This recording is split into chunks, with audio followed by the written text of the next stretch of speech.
Today we talk about how can you select hometown on your web novel app. We're going to figure out the solution or know how you can do that on your app.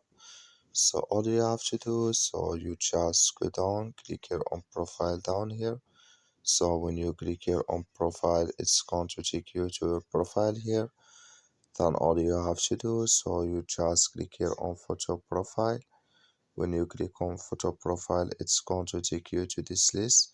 Then all you have to do, just click here on this sign here. So then it's going to take you automatically to your profile. Then you click here on hometown, click on it here. Then you come to this list. Then here can you select your hometown here.